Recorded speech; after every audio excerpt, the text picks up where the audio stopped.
Hey guys, Lively here. Today I'm playing Death Stranding, the first one. This game really throws us into the deep end right off the bat as we're introduced to our protagonist, Norman Sam Reedus, trying to outrun a time fall, which is magic rain that instantly ages anything it touches, like turning his hair gray or killing all these birds, presumably of old age. After pulling off this wicked jump on our sick motorcycle, we immediately try to run over this blonde girl standing in the middle of nowhere like a jackass, and lose access to our motorcycle before we even have a chance to use it, kicking off what will amount to about 40 hours of disappointing gameplay, and maybe about 1 hour of fun. But I'm getting ahead of myself here. Here we're given our first taste of gameplay with some jank-ass movement mechanics, which immediately got me killed twice within the first 2 minutes. First, by not even seeing this edge of the cliff, and again when I ran over to grab a package and stumbled right off the edge to an early death, and I'm already having a miserable time. But this does trigger a weird underwater sequence that shows a broken doll shoved up my nose or something, so I guess that's a thing that happened. Anyway, I'm able to grab my packages on my third attempt before taking shelter in a cave and getting more evidence that rain causes some sort of time dilation before being stalked by what can only be accurately described as ghosts doing a handstand.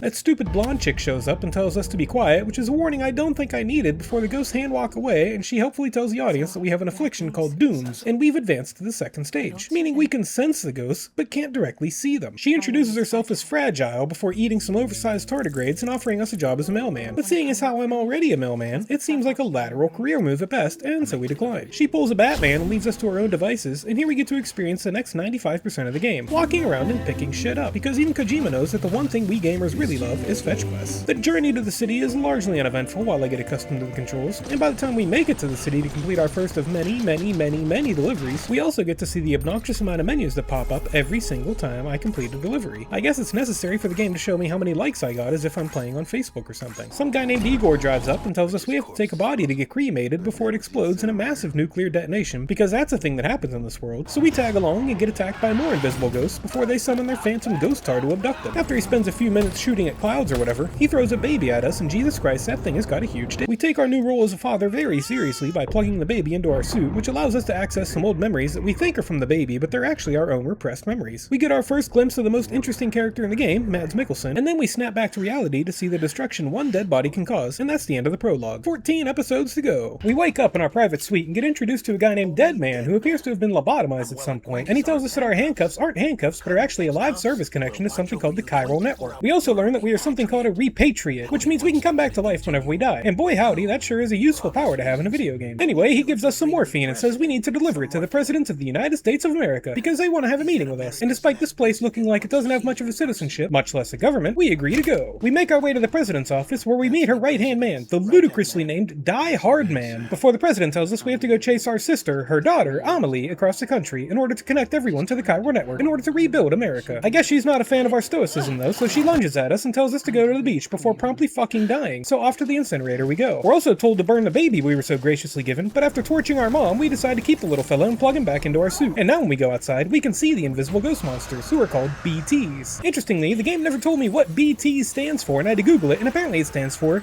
Beached Things. Since this is the first time playing this game and I suck, I get spotted by them almost immediately and have to run away from some kind of tar monster. After making my grand escape, we're introduced to some more important game mechanics, such as having a nice sit down, and gorging ourselves on a canteen filled with Monster Energy drink, and urinating wherever we damn well please. Back in the city, Deadman tells us that people with dooms shouldn't be hanging out with babies because it stresses everyone out, then lectures us for not burning it alive, so we tell him to fuck off and go take a nap. We dream of a day on the beach with our sister where she gives us a dream catcher, and that's the end of episode 1. Episode 2 starts off with some nice Norman Reedus ass, and one thing I can promise you is that if you play this game, you'll end up seeing his ass more than you'll ever see your own in your own lifetime. So I guess you've got that to look forward to. Back in the Oval Office, our sister Amelie tells us she doesn't age because she lives on the beach, and declares herself the new president because I guess America operates as a monarchy now. And she says she's only here as a chiral hologram because she's actually being held captive in California, and we need to make our way through BT-infested territory in order to rescue her, all while connecting every person we meet to the chiral network along the way in order to unite the country under one banner. Deadman brings our new baby to us, so we agree with the plan before taking another nap, having a quick shower, being told that they'll be collecting all of our,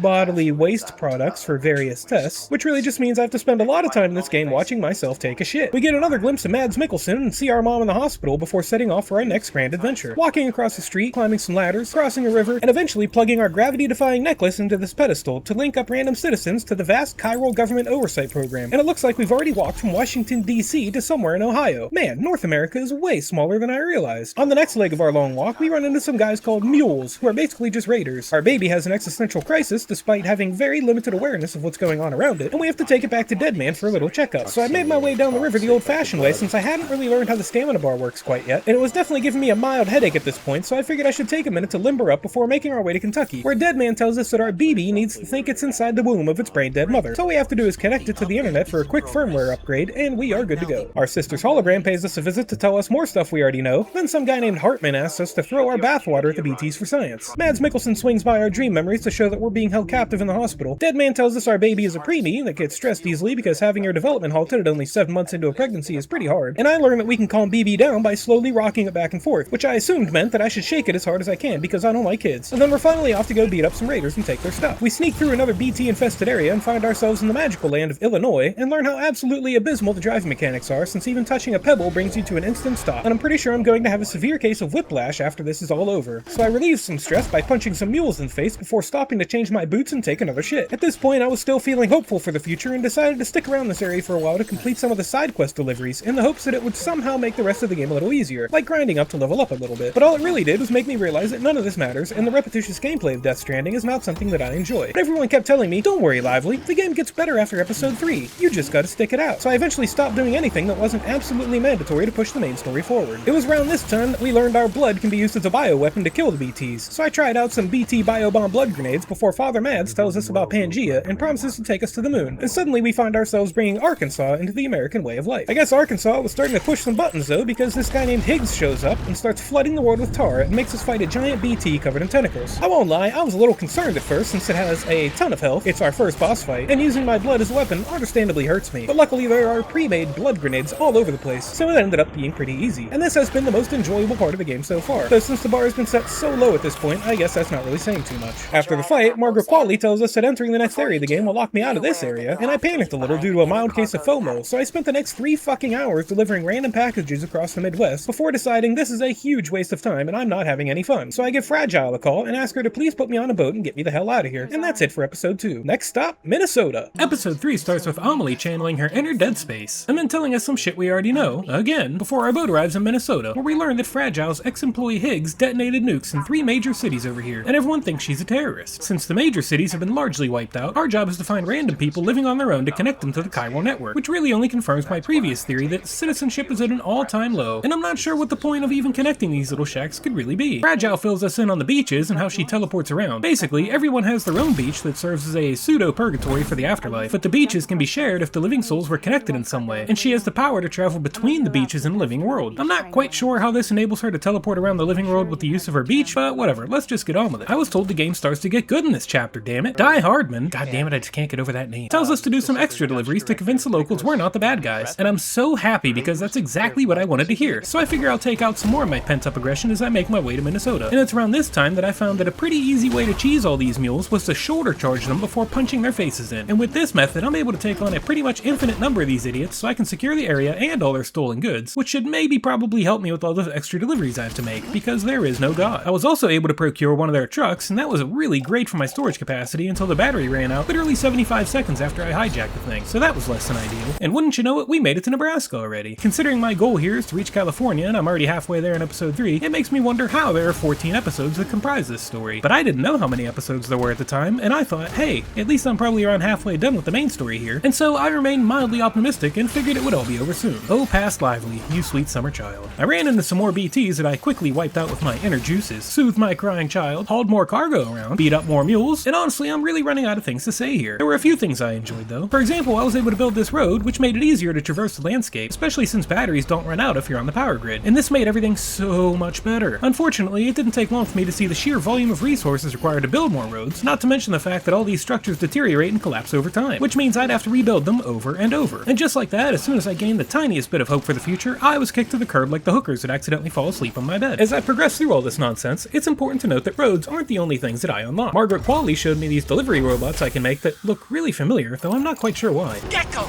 We've got Gecko! And despite them apparently being able to make deliveries on my behalf, I never once used them again, since I was told they needed roads to be built in order to function properly, and I'm not about that super groundy life. I took a nap in my beach room and woke up to find Fragile's nasty ass contaminating my shower, so I figured it's a good time for a good old-fashioned peep show. But she caught me before I could even get started, and holy shit, how did she get dressed that fast? But anyway, she describes how she and Higgs were partners before she decided to go off on her own to start nuking cities for no apparent reason. And despite Kojima usually having lengthy backstories that provide reasons for characters' motivations, this guy never gets any further other explanation other than the fact that he is just kind of a bastard and just feels like being evil. And after driving through my least favorite area of the game with all these idiotic basalt cliffs or whatever, I made it to Kansas. I was forced to build some kind of safe house here, which is yet another thing I never did again, and I soon learned completely by accident that I can pick up packages and smash people in the face with them. That's pretty handy to know, and I kinda wish the game had told me about this sooner. But it doesn't matter too much, since the shorter Russian punch still reigns supreme, so if it ain't broke, why fix it? This is also around the same time I learned the trucks have a limit for how much cargo they can hold. And in my 40-odd hours of playing, I still have no idea where I can see the weight limit on a vehicle, or if I'm just supposed to blindly figure it out with trial and error. But honestly, it won't matter for too much longer, since I'm still collecting a bunch of ceramics and metals to build roads at this point, because I didn't learn that they fall apart until way later in the game. Besides, these things are pretty terrible and get stuck on random rocks all the time, so I ended up ditching all that stuff anyway. Time well spent there. I linked up another shithole in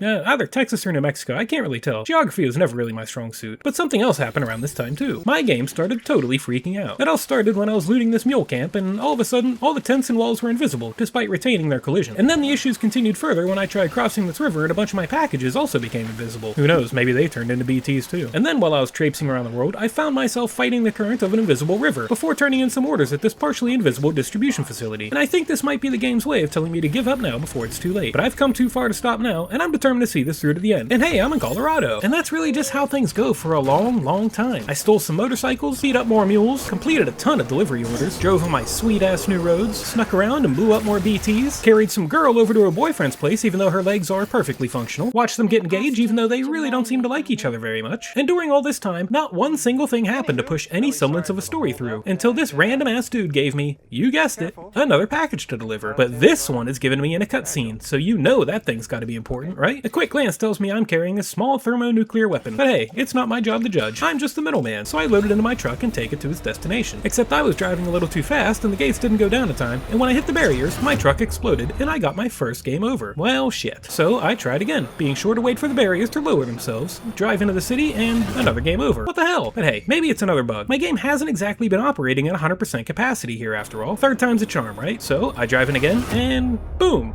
Game over number 3. Turns out I'm supposed to drive this bomb over to Fragile, who immediately freaks out and says it's another attempt by Higgs to blow up the city, and we need to throw the bomb to the nearby tar pits, which, by the way, are like 50 feet away from the city. I don't know about you, but I really don't think a lake of tar is going to do much to halt the destruction of a literal nuclear bomb. But I'm not a rocket surgeon, so fuck it, let's give it a shot. After a small but fortunately non-lethal incident involving my impeccable driving skills, I throw the bomb into the tar lake, and how about that? It really did stifle that nuclear blast. I wouldn't have believed it until I saw it with my own eyes. Take notes, everyone. If you're ever in possession of a catastrophic deadly nuclear weapon, just find a tar pit and chuck it right in. You'll be fine. Our act of heroism prompts Fragile to tell us how she got these scars. After being captured by the now evil Higgs, he used his level 7 Doom's powers to summon the Timefall, stripped her down to her skivvies, put a mask over her head, and gave her a choice: jump for safety without taking any damage to her own body, or carry the bomb through the rain to save the city and allow her body to become ravaged by the Timefall. Of course, since Fragile's one of the good guys, she decided to save the city, and now she's got a gross old lady body. And it makes me wonder why we were spying on her in the shower in the first place. With the bomb out of commission and Fragile's past completely revealed, we can finally head back into the city to hook them up to our American chiral network. And what the hell, why am I in Texas again? Am I going backwards? Ah, god damn it, whatever. Now we're getting sucked into a tornado, Mads Mikkelsen is back with some zombie soldiers, and that's the end of episode 3. Now before I get into episode 4, there's something I want to clarify here. I have already beaten this game. I know what happens while I'm writing this script, and yet, for some inexplicable reason, episode 4 takes place during World War I, and I have absolutely no idea why. I think it's supposed to reflect how all the soldiers that are killed in action died in such a traumatic way that they all collectively share a beach, and that's the best headcanon I can come up with. But having said that, this episode is very short, completely unrelated to the rest of the game's overarching story, and also a lot more enjoyable to play than the previous 3 episodes. We find ourselves stranded in the middle of the battlefield from World War I, complete with phantom soldiers firing very real bullets and bombs that can absolutely kill us if we're not careful. And it doesn't take long before we find ourselves in the trenches, accompanied by Mads doing his best Spider-Man impression with barbed wire and baby dolls. As intimidating as he is, all we really have to do is gather up some guns loaded up with our special blood bullets and take down Mads and his men while he occasionally calls out for BB, our bridge baby. And you'd know why if you were paying attention to my earlier commentary, but if not, then we'll be going over this in a lot more detail later. This whole encounter is a really jarring shift from the brutally uneventful gameplay of the rest of the game, but it's a welcome one, and it was nice to actually be part of something that didn't involve walking around aimlessly and talking to the occasional hologram. After re-killing Mads enough times, he grabs my BB and hugs me so hard that it gives me another vision of the past where he's trying to steal the BB, and just like that, I'm back in the real world. The tornado is gone, the weather is cleared, I get to keep all the fancy blood guns, and that's it for episode 4. Margaret Qualley gives us a call and tells us to come visit it, so we pop by her lab and finally learn why her character is named Mama. She's got a baby BT connected to her by a ghostly umbilical cord. She even says dumb shit like she's hungry or she's sleeping, despite knowing full well that it's dead, and dead people don't need food or sleep. But I guess that's extreme denial for you. After putting her undead baby to sleep, and I don't mean that in like the veterinarian sense, I mean she actually thinks her ghost daughter is taking a nap, she tells us that the tornado was caused by a chiral spike that was probably caused by our concerted effort to build this nationwide chiral network. So I can expect more of these nonsense time vortexes in the future. Naturally, I have to hear her sob story before heading back out, and she tells us she was pregnant when a hospital fell down on top of her and gave her an accidental late-term abortion. But she went ahead and gave birth anyway. And there you have it, a beautiful baby girl BT. Then, for some inexplicable reason, she tells us to forget all that bullshit about destroying the world and bringing about another apocalypse, and just to keep doing what I'm doing. Then she steals some of my blood and kicks me out of her house, and just like that, I'm back on the road again. And like before, there's really not much to say here. It's the same old story on repeat, and I'm genuinely struggling with what I can even write down here, since every chapter aside from the World War I thing is copy and pasted, and all my footage looks the same. So I just go pick up new delivery orders, run away from mules because I just can't even be bothered to fight these guys anymore, spend way too much time waiting for the weather to clear so my packages don't get too damaged, connect Wyoming to the chiral network, and this is getting so tiresome. It's like I'm reliving the past trauma of playing this game, except now I'm not even playing it, so it's somehow even worse. At one point I have a weird dream where I'm cuddling with a creepy busted doll, and I get to watch Higgs stab my sister in the throat, but then I wake up to her hologram telling me that Higgs blew up the city she's being held captive in and everyone's dead, and she's still waiting for me on the beach. I get it, lady. I'll get there when I get there. We get another vision of Mads the dad being chased down by some soldiers, holding me hostage inside my own little BB pod thing, and getting fucking murdered. Deadman informs us of the history of BBs, which I couldn't possibly care any less about, but he does tell us about how Manhattan was destroyed by the original Death Stranding event, which killed the president, leaving Vice President Strand to take over the presidency. And I guess that explains how my mom and sister were able to stay in power ever since, which also means I was right. The United States is a monarchy now, except they now call it the United Cities, but whatever, same thing. Die Hardman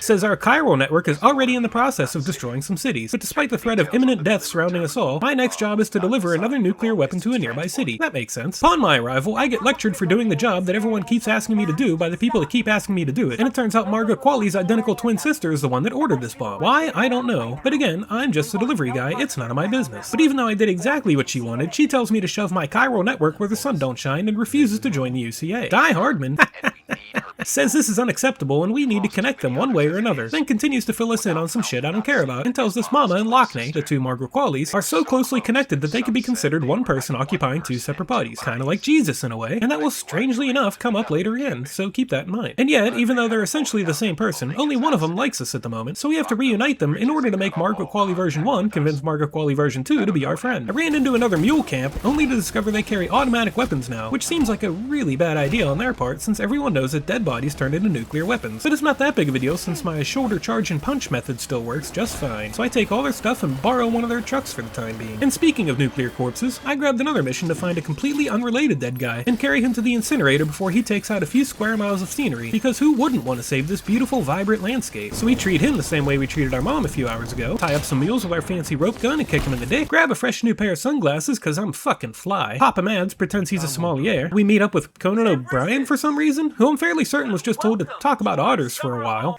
Is that an otter on my head?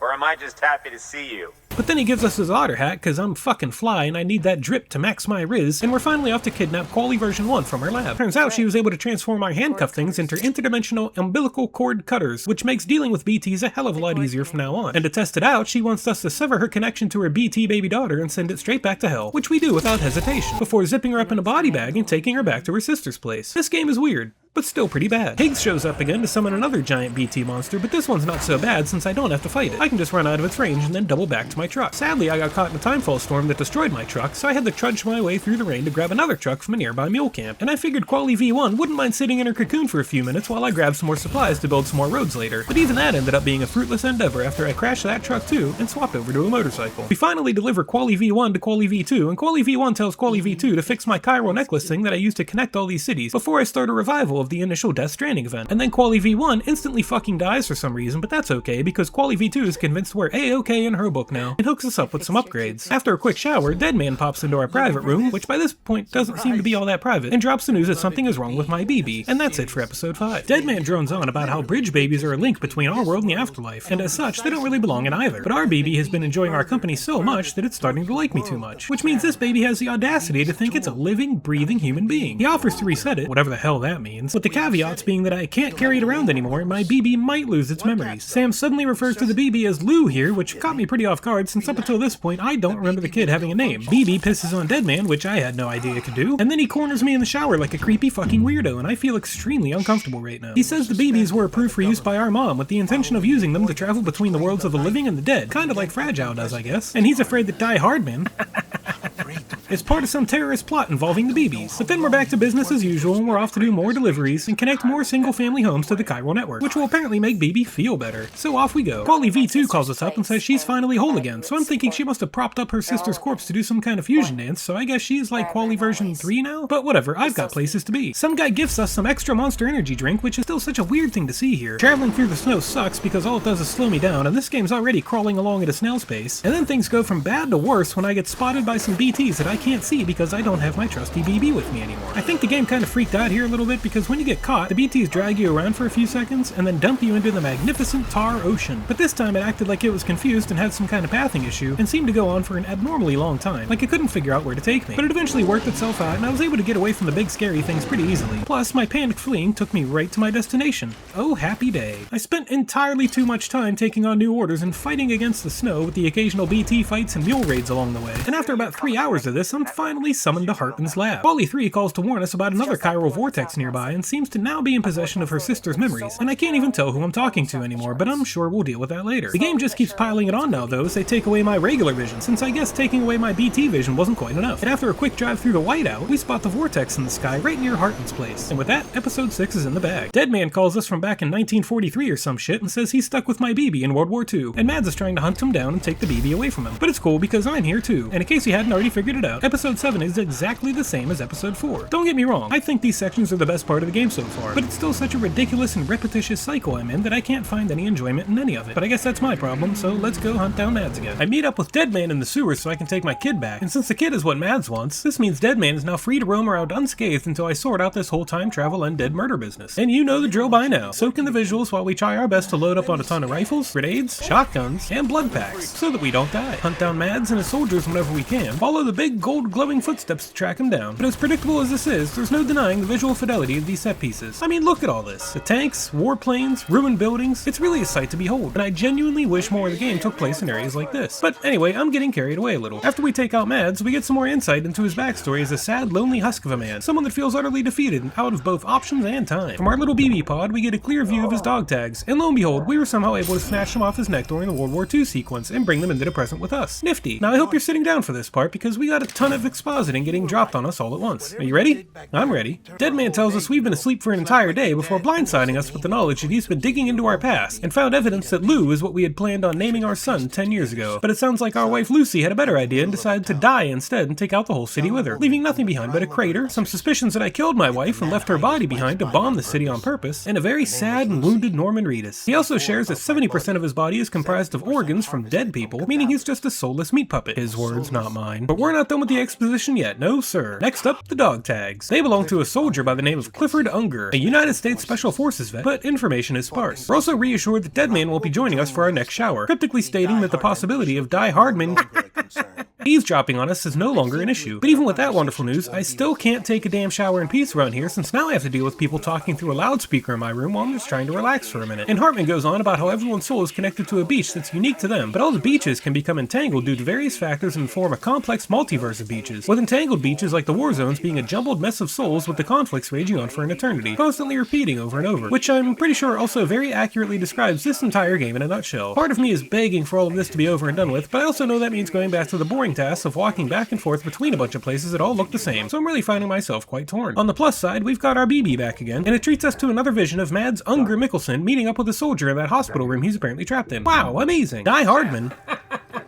phones in to tell us about a tar belt we're going to have to find a way across in order to make it to California so we can finally reach our dumbass sister. And last but not least, Hartman chimes in saying that Margaret Qualley's V1 corpse isn't showing any signs of necrosis, so her body's not in any danger of going nuclear, and he wants to know why. And with that, we have our next delivery job. Deliver her dead body to Hartman's lab. I take her on a scenic tour of the mountains, and it's not long before we reach our destination, where we can finally meet Hartman for the first time, and that wraps up episode 7. Connecting the lab to the chiral network shows we're still in Colorado, but hey, progress is progress, and in typical Kojima fashion, Dr. Hartman is a fucking weirdo too. too. We walk into his place to find him literally lying dead in his chair, only to be immediately revived by the defibrillator attached to his chest, because that's not remotely dangerous or unhealthy. Turns out he kills himself every 21 minutes for 3 minutes at a time so he can go vacationing on a bunch of the interdimensional beaches in an effort to find his dead family. And he's apparently done this 218,549 times and counting. Not only that, but his heart is shaped like a goddamn cartoon heart, and I don't think I can come up with something so stupid if I tried. But this is also coming from a guy that names his characters things like Die Hardman and Hot Coldman, so I really shouldn't have expected anything different. He begins his inspection of Quali's body, and I'm immediately questioning his motives when I see the way his hands are moving around down there. But before we can get any more information, it's already time for him to die again. And he asks us to sit here and wait around until he gets revived. And now I'm stuck in this room with no freedom to leave, and the only thing I can do is look around at various displays on the shelves and whatnot. I didn't think this game could get any more boring, but they've really outdone themselves with this sequence. Hartman pops back up and dives right into what life is like for him when it comes to shitting and eating on a 21-minute cycle, despite me never once asking or even wondering about that sort of thing. And I guess we're charmed by this for some reason, and we start to open up to him a little bit for the first time in the now 30-ish hours of playtime here, prompting Hartman to give us a stupid, cheesy thumbs up. And seriously, what is the deal with the likes? Anyway, he returns the favor by telling us he was caught in a void out where he and his family died when the city exploded. Except he didn't really die all the way, and he's been searching the beaches for his family ever since, in order to make sure he gets reunited with them in the afterlife when he actually dies for real. We eventually come to our senses and ask him what the hell we're doing here, since he seems largely willing to waste time talking about nonsense in between his regularly scheduled death cycles. And it turns out he wants us to get some dinosaur fossils because he wants to track down a history of mass extinctions from the past, claiming that knowledge of such events could help us understand how to survive our own extinction now. Call me crazy, but I don't see how learning about how the dinosaurs got hit by an asteroid will help us conquer the Death Stranding. And frankly, I don't know how much he can really get done since he's just dying all the time. I'm tasked with delivering yet another anti-matter bomb because this game seriously just had like 2 ideas at most and ran them right into the fucking ground. And I promptly blew myself up because I'm a terrible driver, so I figured it would be safer if I just walk. I get another network link hooked up in Colorado, rappel down a mountainside, hook up another connection, encounter a new mechanic where I have to wear a mask so I don't get poisoned in this area, and this never ever comes up again, so I'm not sure why it's even here since it feels so random and out of place. I got a triple kill on a group of BTs with a blood grenade, that was pretty cool. I also learned how immensely powerful cutting the umbilicals can be. It's way better than any other method of killing these guys since it's fast, silent, and I'm not using up my own blood to do it. There was one BT here that looked like it was absolutely massive, and I couldn't tell if it was just a perspective thing or if one of these dudes was some kind of giant, and before you know it, that's another job well done and another network link online. Hartman says Quali V1 isn't decomposing because her soul and body weren't united or whatever. Deadman pops in to talk more shit on Die Hardman.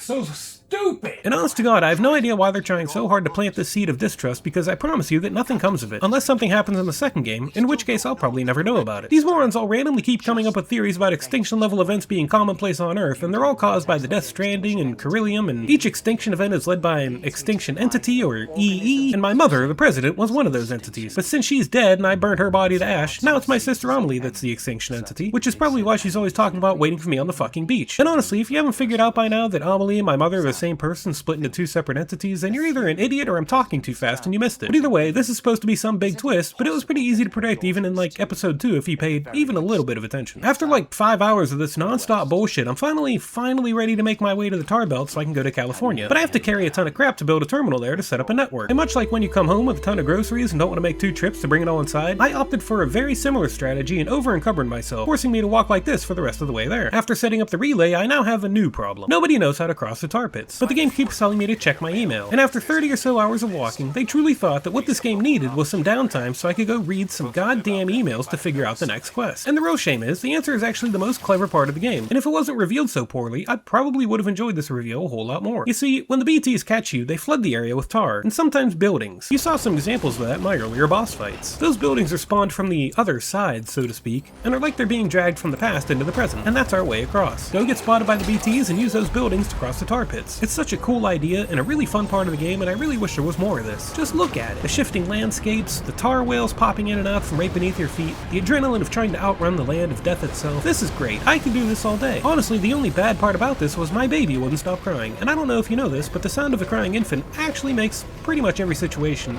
unimaginably worse. Amelie pops up for a second to sing us a little song before we snap back to reality, and Higgs thanks us for setting up the Cairo network, because without it, he wouldn't have been able to find my sister. Looks like I really screwed the pooch there. He says he's going after after Amelie's beach so he can use her to trigger the next extinction event. And with that, episode 8 comes to a close. 6 more to go. God help me. We're in for a real surprise here when episode 9 starts with a directive to hook up more chiral networks. I never could have seen that one coming. And Die Hardman helpfully reminds us that connecting the final city on the west coast will lead Higgs straight to Amelie and potentially cause a global extinction event. Thanks for that, I appreciate the motivation. Amelie pays us a visit in our not-so-private room and says Higgs was telling the truth about everything and that she is the extinction entity. But she trusts that everything will be okay and tells us one last time that she's still waiting for us on the beach. Yes, Amelie, I know you're waiting on the beach. Shut the fuck. BB shows me another memory of Unger trying to escape that hospital he's been trapped in. Die Hardman politely reminds us not to fuck up our next delivery, and I find myself trapped on Solstheim all of a sudden with these new floaty BT things that gently drift towards you and explode when you touch them. I guess they're supposed to be jellyfish or something? I'm not sure, but they're pretty easy to avoid as long as you're not stupid. I was too distracted by the jellyfish though and temporarily forgot that regular humanoid BT still exists. That's where the umbilical cord cutters come in, and these guys really aren't even a threat anymore. We hook up the final city to the chiral network, and Die Hardman tries to act like he was a vital part of this operation, despite everyone making me do everything all the time, but I digress. We take a nap and wake up to some sort of emergency based on the fact that all the lights in my room are now red instead of white. Unger sings a sweet little song to his BB while he's apparently covered in blood, and Higgs is waiting for us outside with another giant BT. He seems pretty dead set on setting the extinction event into motion, and I never understood why some bad guys have this desire to end all life on the planet, since there's literally no benefit to be had from doing so and would often result in their own death. And like I said earlier in the video, Higgs offers up no further motive for his actions. He kidnaps Amelie from a beach or something and merges both her and himself into this big beautiful BT. And unlike the last one he summoned, I do actually have to fight this one. This fight isn't too bad. It's huge and space is limited, but the creature really doesn't attack that often, so it mostly just consists of running back and forth down this street to maintain distance, and occasionally pop whatever these big bulges are that are running through its umbilical cord. There's guns and blood aplenty, the jellyfish are easy to avoid, and aside from it just taking kind of a long time, there's not really much else to say here. Higgs seems largely unbothered by his loss and re-kidnaps Amelie before opting to stop summoning creatures and just shoot the shit out of me. And considering the effectiveness of those bullets, I'm not sure why this wasn't option A. After I finish dying and get back to my regular life, I take a quick shower to wash the blood and death off me before calling Fragile and asking her to give me a quick ride to Amelie's beach. She agrees on the condition that she's allowed to murder Higgs, and that's not a problem for me at all, so off we go. Here we get the closest thing to a motive out of Higgs that we're likely gonna get. Humanity is doomed to die out in a few 100,000 years, so why wait? And I gotta say, that's some stupid ass logic right there. Come on, Higgs. It's about the journey, not the destination. I already knew what happened to the Titanic, but I still watched that shit ass movie. I already know I'm gonna win this boss fight one way or another, but I'm still gonna fight you. And so it's time for a duel. A final showdown. One where there is no repatriation or coming back to life, since I guess we can't resurrect ourselves from the beach, even though it's where we wake up when we die anyway. He also thinks it's somehow fair to keep his rifle while only letting me have a piece of rope, but fuck it, we ball. This fight is also pretty simple. It's just a lot of movement. He's pretty terrible at tracking you, so as long as you run at him at an angle, he really can't hit you and you just get to punch him in the face. There's also some busted packages you can use to smash his head in, but I found these to be mostly unreliable, and the swing is too slow, so I just stuck with good old-fashioned fisticuffs. Halfway through the fight, he realizes my melee brawler style is no match for his long-range weaponry, and ditches his rifle for a knife. I did die once during this fight for one very simple reason. I spent a solid 10 minutes running around and punching him over and over, but it didn't seem to have any effect, and over time he was able to shank me to death. On my second attempt, I accidentally spotted something. Wielding the rope allows you to counterattack. Well, holy shit, I didn't know that. This changes everything. With this newfound and previously unexplained base game mechanic, I'm able to grab myself a flawless victory against Higgs without even breaking a sweat. But it's not over yet. Kojima completely rips off Kojima here as we nearly perfectly replicate the fight between Snake and Ocelot at the end of Metal Gear Solid 4, with the main difference being that I don't give a shit about either of these two characters. So I basically just mashed my way through this until I won. Gaming is hard. Fragile shows up to claim what's rightfully hers. A promise is a promise after all. Higgs inexplicably loses his level 7 Doom's powers, and I honest to god have no idea why he's suddenly incapable of doing anything, considering he was just teleporting around during the boss fight less than 5 minutes ago. But maybe all those punches to the cranium altered his brain chemistry. I don't know. I'm not a doctor. I'm just a mailman. Fragile also brought our BB back to us despite spending the entire game saying she can't teleport with my packages or anything like that, so she's a filthy lying whore and I hate her. And she gets kind of an attitude when we tell her we got some personal family things to attend to and storms off in a huff. Women do be like that sometimes. Amelie tells us she's been lying this whole time and was never trapped on the West Coast. It was just an excuse to get us to set up this nationwide chiral network, and nobody knew of any other way to motivate me. And then we go frolicking down the beach like a couple of schoolgirls. This joyous occasion is relatively short-lived though, as Amelie suddenly takes off over the hill, and hot damn, Die Hardman is here with a gun, and Amelie turned into Bridget, and oh my god, Amelie and Bridget are the same person. What a twist, oh my god. Unger and his soldiers pop up out of the ocean to confront Die Hardman, and we learn that Die Hardman was actually the soldier from Unger's hospital room in that memory we had earlier from our BB. And speaking of BBs, Unger tries to take it away from us again, but Amelie pushes us off the beach and back into the real world where Deadman tells us that Amelie is no longer in contact with anyone, and she and Die Hardman are likely being held captive on a beach somewhere by Unger. Not only that, but we've apparently been unconscious for a whole week, during which time we're told that Fragile has teleported literally everyone else back to the East Coast except for us. But now she's too tired to do any more trips, so we have to go back on foot. Back to the East Coast, all the way back across the continent, back the way we came. Backtrack all the way from California to Washington, D.C. DC. I straight up almost shut the game off right here and never went back, but I ultimately decided I'd already had too much time invested now to stop, so I might as well keep on trucking. Fragile says she can't teleport around anymore because the beaches are too dangerous or entangled or whatever, but she promises to take me to Amelie's beach once I finish walking back to DC, and these two statements seem to me like she's just talking out her ass, but I guess we better get going. BB plays back a memory of meeting my mom, but she's wearing Die Hardman's mask for some reason, and that's the end of episode 9. So, I drove east. Sometimes I would destroy my vehicle, in which case, I walked east, until I got a new vehicle. Then I kept driving east. There were no deliveries to make, no packages to deliver. Most of the systems were offline due to all this fuckery with the chiral network, so I couldn't make new equipment or anything. It's also raining pretty much non-stop now, but since I'm not carrying a bunch of crap around for other people, it really doesn't matter. Every now and then, the game forces me to stop dead in my tracks so I can take a mandatory phone call from Deadman, but he's really just rehashing stuff we already know, so none of it is important. The only remotely interesting thing we get here is the revelation that Unger voluntarily put his own son into the original BB program and was promptly betrayed by our mom when she lied about what the program was really for. And Unger was most likely killed when trying to regain custody of his own kid. Remember at the beginning of the video when I said Mads Mikkelsen was the best character in the game? This is why. He's the only one with any actual character development and relatability. Hartman calls with one of his educated guess theories that he just keeps pulling out his ass, and they keep being 100% right, and it's so fucking annoying that this keeps happening. How hard is it to write a story that can be explained in ways that don't involve random characters perfectly guessing at what's going on? It's so ridiculous. I can't stand these random epiphanies he keeps having. Anyway, he posits that Amelie's beach lies on a plane of existence above the other beaches, and thus can exert its influence and power over everyone else's, which is the reason why her beach is so important, and that's what makes her the extinction entity, since her beach controls the ultimate flow of the souls between worlds. Or, in other words, the BT are coming from her goddamn beach. And my god, I'm so angry that he blindly guesses that this is the case and ends up being so spot on. It's the laziest form of writing ever. Hey, did you consider maybe this thing that nobody could have ever possibly considered without already knowing about it beforehand? Just a guess though, bro, I don't really know. Fuck you. We get one final memory of Mads being a perfect father figure despite the fact that he appears to be dying on the floor in front of us, and it's crazy how the one dude that's been trying to steal our baby is the one most likable person in this whole universe. By the end of the vision, we learn that Die Hardman was ordered by our mother to kill Unger, and that's probably why he's so pissed off at all of us, and I can't really say I blame him. Speaking of Unger, we get swallowed up by another chiral vortex, and this time he's hunting us down in Vietnam. Welcome to episode 11. And just in case you were curious, episode 10 took me several hours to get through. It's just that nothing interesting happened. I drove, I walked, I took some phone calls, and here I am. Just like the previous two war sections, this episode is really short and features the same requirements as before. Get guns and shoot Mads. And again, like the prior two war sequences, the setting is what really makes it stand out here. Well, that and the actually fun gameplay. So while these episodes aren't at all difficult, they continue to provide a very welcome reprieve from the monotony of the real world. I mean, from Sam's real world, not like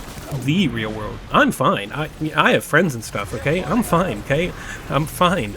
After shooting him down enough times, we try the radical solution of talking things out like adults, and it turns out we might end up being pretty good friends. And by friends, I mean he's my dad. Unger's my father. The BB we've seen him try to rescue in his memories this whole time is me. I'm Unger's BB. And yeah, I know I mentioned it earlier, but this turn of events really helped to explain so much about his character once you realize that he isn't after my BB, but his lost BB that ended up being me, Norman Reedus. And that's episode 11 on the books. Short and sweet. Episode 12 starts with the ongoing trend of Deadman telling me shit I already know, and yet somehow all these characters fail to put together any of the puzzle pieces with Unger despite me thinking it was painfully obvious while I was playing. Deadman pulls up a holographic recording of Die Hardman taking off his mask and revealing a pretty normal looking dude, despite them stating earlier that he suffered from some very horrific burns, and I'm not sure why he felt the need to hide his face for so long or why this is being played as such a dramatic moment, but here we are. He goes on to tell us that there's no record of Amelie ever existing, and this group of dumbasses finally clues into the fact that Amelie and Bridget are the same person, and Amelie only exists on the beach because she's not technically a real person. She's just Bridget's soul on the other side. Not only that, but Bridget's own medical records show that she can't actually have children, so how all these higher-up government officials were fooled by this obvious lie is well beyond me. Die Hardman starts getting wise and says he loaded up a gun with my blood bullets to confront Amelie on the beach, even though the previous rules about traveling between the beach and the real world said the physical matter can't be transferred between them. But I guess since Fragile broke that rule earlier by bringing me my BB, then I guess he can break it with his gun too. Fuck it, why not? Fragile hasn't had any dialogue in a while, so she swings by to tell us that Higgs told her Amelie was behind everything the whole time, from the nukes to the extinction event and whatever else you can think of. And we're told for the 57th time that she's waiting for me on the beach before the chiral network goes all wonky, so we better hit the road. Our next job is to bring some of those nasty looking tardigrades to Fragile so she can start to feel better, and we are back to being a mailman again. So, more driving around, more evil jellyfish littering the skies, as all jellyfish do, more umbilical cutting, and I'm pretty sure that was a teeny tiny little baby BT, that's new, more rope-a-dope with the mules, more giant monster BTs to run away from, and in that very short sequence of events, I've just experienced everything the game has to offer, all packed into one tight little run, and yet they somehow stretch this into almost 2 full days of alleged gameplay. A BT whale shows up looking for a fight, even though I don't think any anyone's here to summon it, so I guess we can just chalk it up to Amelie's Beach letting too much shit flow into the real world. And I bombed the hell out of it with some new weapons like this grenade launcher that has amazing range, this quadruple rocket launcher that I had never seen before, this remote detonation grenade launcher which I had seen before but never got around to using, and this multi-rocket launcher that was able to lock on to multiple targets at once despite me only having one target to really shoot at. After the whale absorbs too much of my blood and finally dies, or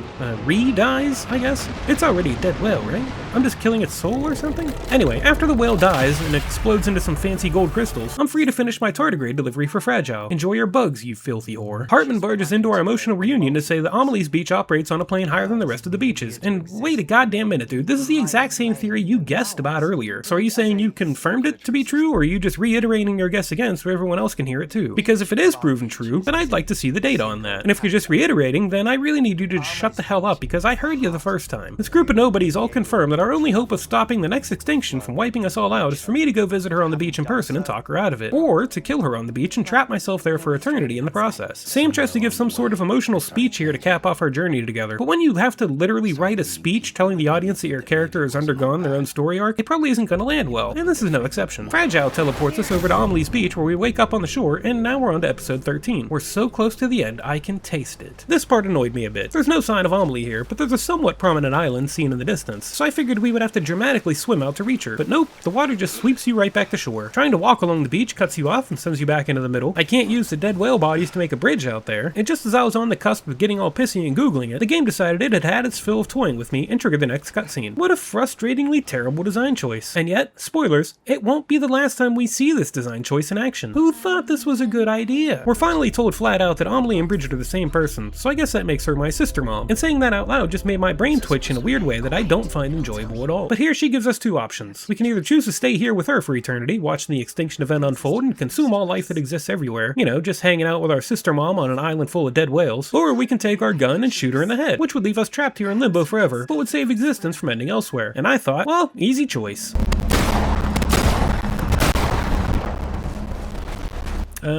This gun doesn't do anything.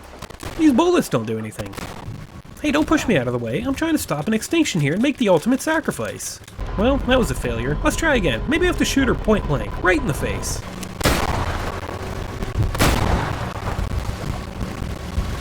Nope, that didn't work either. Oh hey, check this out. A .357 Magnum revolver that has some connection to blah blah blah seemed to have no effect on Bridget at the beach. Well then, shooting her isn't an option anymore. I guess I'll just have to watch everyone die forever?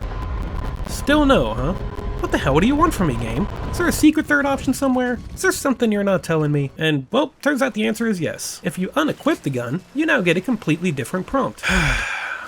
The power of love convinces Bridget to stay here on the beach by herself and not kickstart the extinction event, so she agrees to spend the next hundreds of thousands of years keeping the worst of it away from humanity. To do that, she says a heartfelt goodbye and throws me out of her beach, permanently severing her connection to our world and leaving us in this weird black and white limbo where the credits start to roll. But don't you be fooled, it's not over yet. You have to keep moving throughout this credit sequence here in order to trigger some conversations with Sister Mom, during which she literally walks in circles around us and explains the entire storyline of the game. And I was here during this stupid ass cutscene for, and I timed this, 28 minutes. 28 minutes of just sitting here, having shit explained to me that I don't care about by someone I don't like. That's a half hour I'm never getting back. But, like I said, it's not over yet. At the end of this horrific ordeal, I try to shoot myself with my own blood bullets, but alas, nothing ever goes to plan, until we suddenly hear some voices in the distance and evidence of BT activity on the beach. We follow it down to the ocean, where we see Amelie and the other previous extinction entities before Deadman pulls us into the water to bring us back to the land of the living. We cut to Die Hardman giving his acceptance speech as the new president of the United Cities of America, in which he mentions an unsung hero before looking at me all knowingly, then proceeds to say my name isn't important enough to mention, and I'm so full of pure unbridled rage that I just walk out of the room. Deadman stops us outside because he hasn't mansplained enough of the recent bullshit that's been going on here lately and fills us in on how Fragile and the rest of our crew used the gun as a sort of interdimensional lock on our position in order to find what beach we were on. And get this, they spent a month looking for me without success, only to wind up finding me on my own fucking beach. How is that not the first spot they checked? And yeah, he says it was a far corner of my own beach, but seriously, what the hell? If you can't even check my own beach thoroughly, then odds are pretty fucking good that you barely checked anywhere else. God, you're all so useless and terrible. Deadman's also got some new intel about Unger and Die Hardman. Turns out Die Hardman used to be a guy named John, and John's the one that killed Unger back in the day before ditching his old identity and donning the mask in order to reinvent himself as Die Hardman. And like always, he keeps using this shitty excuse about it being buried deep in the archives, and I swear if I hear that line one more time from this guy, I'm gonna take my BB out of its pod and punch it right in the face because I am so over this patronizing bullshit. He finishes finishes up by saying he's gonna keep working with him despite all this new information, so I don't know what the point of all this don't trust Die Hardman stuff was all about. The man himself approaches me sans mask, and we see his still not burned face up close, where he freely admits he killed Unger on orders from our sister mom, then cries about it like a little bitch, and that's enough of that. I'm going to my room, and goddamn it, Dead Man is here too. Can I not get one moment of privacy in my private room? He gives me my BB back, but sadly the thing is dead in its pod, and since we can't take chances with dead bodies around here, it's our job to haul it over to the local incinerator. He also awkwardly floats the idea of removing BB from the pod just to see what happens, despite it almost definitely resulting in catastrophic failure and death, while also violating a direct order from President Die Hardman. The things I have to say out loud for these videos, I swear. Then unhooks our cufflinks from the Cairo network before we head out on our last journey with Lou. Fragile meets us outside and tells us she's a coward that couldn't be bothered shooting Higgs and left him on the beach to commit suicide. And I'm not a lawyer, but I'm pretty sure giving someone a gun and telling them to shoot themselves would still qualify as murder. Then Sam completely blows my goddamn mind when he claims he has no place in this world, no connections, and doesn't care about anything. Come on, dude. A half an hour ago, you gave a speech about how you met these people and made friends, and now you found your purpose. But now all that shit's just right out the window and you're back to being this rugged lone wolf type? Pick a lane, Death Stranding. We leave Fragile behind and head off for the incinerator. And now we're in the final episode.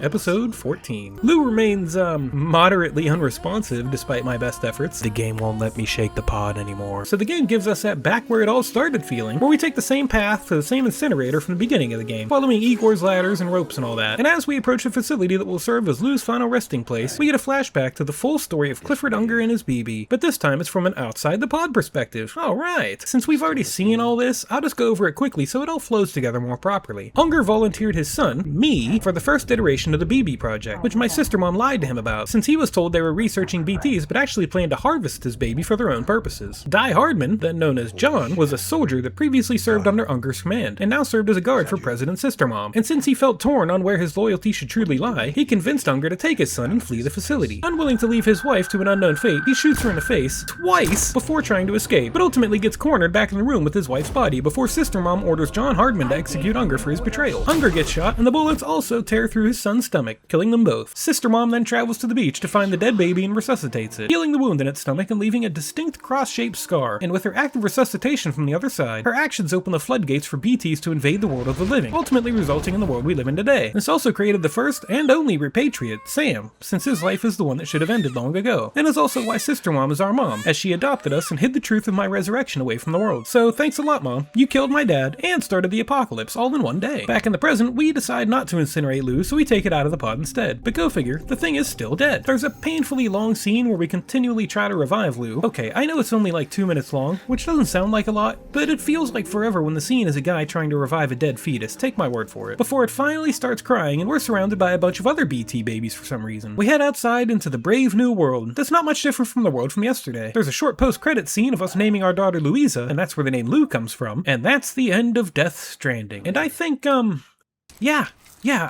think I hate this game.